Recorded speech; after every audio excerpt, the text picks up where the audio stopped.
हाथी और तोता। एक तोता बहुत लंबे समय से पिंजरे में रह रह कर तंग आ चुकी थी। वह खुला आकाश में उड़ना चाहती थी। बहुत प्रयत्न करके आखिरकार तोता पिंजरे से उड़कर बाहर जंगल में आ पहुंची। तोते को जंगल का वातावरण बहुत पसंद आ गया। हर रोज तरह तरह के मीठे फल खाती थी। पगली जैसी उछलती फिरती जंगल के चारों ओर घूमती थी। अपना जीवन बहुत खुशी खुशी बिताने लगी। एक दिन तोते को एक बड़ा पेड़ के नीचे सोता हुआ एक हाथी दिखाई पड़ी। उसे ऐसे देखते ही तोते को एक नटखट उपाय आया।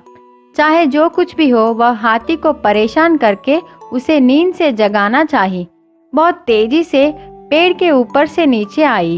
अपने चोंच से हाथी की सूंड पर चुभी। उस चोट से हाथी जाग गई। आंखें खोलकर देखी। तोता पेड़ के ऊपर जाकर हंसने लगी। हाथी नाराज होकर कही, अरे तोता, क्या परेशानी है? तोता ने जवाब दी, मजाक है मेरे दोस्त। हंसने लगी। हाथी को कुछ फर्क नहीं पड़ा। आंखें बंद करके फिर से सो गई। कुछ देर बाद तोता फिर से नीचे हाथी के पास आकर दोबारा उसको परेशान की और तुरंत वहां से उड़कर पेड़ के ऊपर चली गई।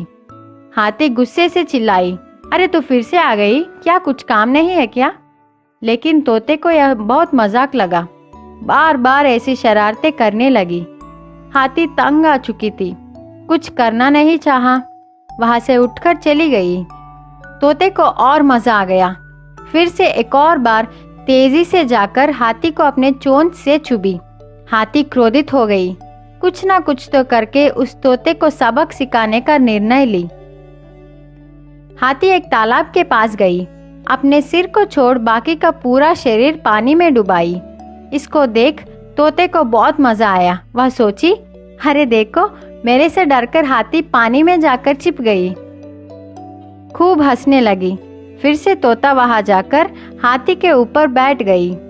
हाथी को छुपाना चाहिए। हाथी को पता था कि तोता आएगी, इसलिए उसने पहले से ही अपने सूंड में पानी भर कर रखी। तोता चुभने ही वाली थी, इतने में हाथी ने पानी को झटके से तोते पर झोंकी। तोते को बहुत जोर से लगा।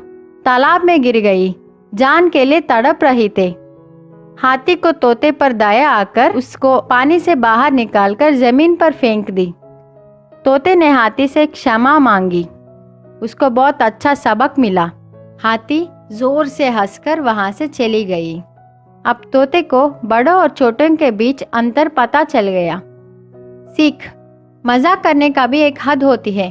उसे जानकर व्यवहार करनी है। दूसरों के द्वारा तुम आदर चाहते हो तो पहले दूसरों का आदर करो।